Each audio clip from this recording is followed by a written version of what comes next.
વાવથરાદ સ્થાનિક સ્વરાજ્યની ચૂંટણીના જિલ્લા પંચાયત અને તાલુકા પંચાયત ચૂંટણી પ્રચારમાં ભાજપે જ્ઞાનીબેન ઠાકોરને આડે હાથ લીધા। સનેસડામાં ભાજપ મહામંત્રી અજય બ્રહ્મભટ્ટના કોંગ્રેસ પર પ્રહાર। અજય બ્રહ્મભટ્ટે કોંગ્રેસના સાંસદ જ્ઞાનીબેન ઠાકોર પર સાધ્યું નિશાન, કહ્યું મહિલા સાંસદ આ બિલનો વિરોધ કર્યો। બહેનોના નામે વોટ માંગનાર નારી શક્તિનો વિરોધ કર્યો। સાંસદમાં જવાનો માત્ર અધિકાર એમને જ નથી, બીજી દીકરીઓ પણ જઈ શકે છે। તમારો ઉત્સાહ ઓછો જ ભાઈ છે કે નહીં? મજબૂત કરશો કે નહીં? અને મજબૂત કરશો તો એ વિસ્તારને કેટલો મજબૂત કરશે એ આવતું 5 વર્ષ બતાવશે। સમગ્ર રાજ્યમાં ભારતીય જનતા પાર્ટીનો વિકાસ પૂર ઝડપે ચાલી રહ્યો છે। હું ખેડા જિલ્લાથી અહીંયા આવતો હતો તો રસ્તામાં પહેલા કચ્છ ગયો, કચ્છથી અહીંયા આવ્યો તો રસ્તામાં જોરદાર હાઈવે, રસ્તા બધું જ સરસ, છતાં અમુક જગ્યાએ ઊભા રહીને અથવા તો સાઈડમાંથી નીકળવું પડતું હતું। એટલે મેં જોયું તો કોઈક જગ્યાએ ઓવરબ્રિજનું કામ ચાલતું હતું, કોઈક જગ્યાએ અંડરબ્રિજનું કામ ચાલતું હતું, કોઈક જગ્યાએ રસ્તાને પહોળા કરવાનું કામ ચાલતું હતું। આજુબાજુમાં નજર કરીએ તો કોઈક જગ્યાએ નર્મદા કેનાલનું પાણી લઈ જવા માટેનું કામ ચાલતું હતું। આ બધું જોઈને મને આનંદ થતો હતો કે ચોતરફ વિકાસ ચાલુ છે। કંટાળો આવતો હતો એટલે ફોન જોતો હતો। ફોનમાં ઇન્સ્ટાગ્રામમાં કોઈક એક જગ્યાએ, કોઈક એક જિલ્લા પંચાયતમાં કોઈક એક કોંગ્રેસના નેતા એવું બોલતા હતા કે ગુજરાતમાં ભાજપે વિકાસ કર્યો નથી। એટલે મને એવું થયું કે ગામડાના સામાન્ય માણસના નજરે દેખાય એવો વિકાસ છે, આ રસ્તા પરથી જે પસાર થાય એ લોકોને દેખાય એવો વિકાસ છે। રાજ્યની બહાર અહીં કોઈ આવે તો ગુજરાતમાં જોરદાર ડેવલપમેન્ટ છે એવું કે।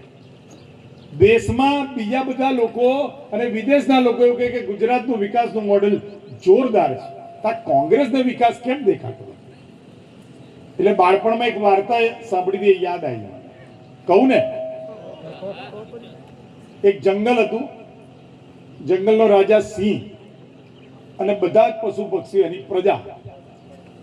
ચોમાસાનો માહોલ હતો, જોરદાર વરસાદ વરસ્યો, 25-30 દિવસ સુધી વરસાદ વરસ્યો, સૂરજ દાદા દેખાયા નહીં અને 30 દિવસ પછી 31મા દિવસે વરસાદ બંધ થયો, સૂરજ દાદાએ દર્શન દીધા।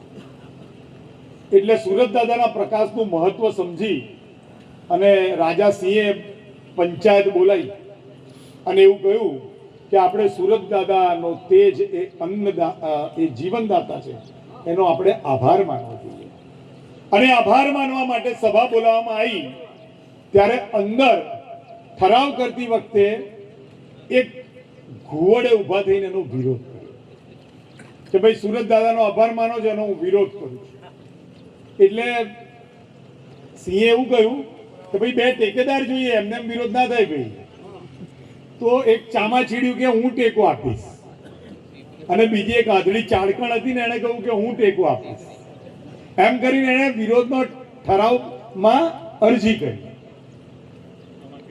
તો રાજા સિંહ હસવા માંડ્યો અને એને એવું કહ્યું કે ભાઈ તમે લોકો તો વિરોધને લાયક જ નથી, કારણ કે તમે જીવનમાં સૂરજ દાદાને જોયા નથી, તમને એના પ્રકાશનો અનુભવ નથી, તમને એના તેજનો અનુભવ નથી, સૂરજના અજવાળાથી જીવનમાં જે પ્રકાશ આવે એનો તમને કોઈ અનુભૂતિ નથી, માટે આ તમારો ઠરાવ વેલિડ ગણાશે નહીં। એમ 2001 થી નરેન્દ્રભાઈ આ સમગ્ર ગુજરાતમાં જે પ્રકારે વિકાસ કરી રહ્યા છે, 2014 થી સમગ્ર દેશમાં જે વિકાસનું કામ ચાલી રહ્યું છે, સ્વરૂપજી જેવા અનેક મંત્રીઓ ફરી અને ગુજરાતના ખૂણે ખૂણે વિકાસ કરી રહ્યા છે, એ આ ઊંધી કીકીવાળા કોંગ્રેસીઓને દેખાતું નથી। વિકાસ જોવામાં પણ તકલીફ પડતી હોય, એ માનવ જીવનની તકલીફો તો ક્યારે સમજે?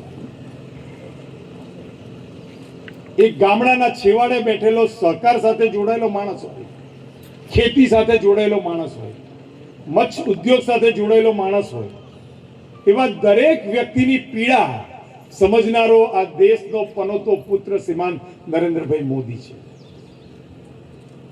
આ મા ભારતીને ઈશ્વર તરફથી મળેલી અપ્રતિમ ભેટ એટલે નરેન્દ્ર મોદી છે। તાલી પડી જોઈએ।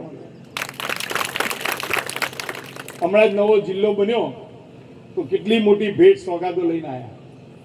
એ જે નવા જિલ્લાની ભેટ આપણને આપીને એને રિટર્ન ગિફ્ટ એટલે કે પાછી ભેટ આપણે લગ્નમાં વ્યવહાર કરીએ ને, કોઈ બોલાવે એટલે ચાંદલો કરીને, કોઈ ઘેર આવે એટલે પાછું કવર આપીએ, આ પાછી ભેટ આપવાનો સમય છે.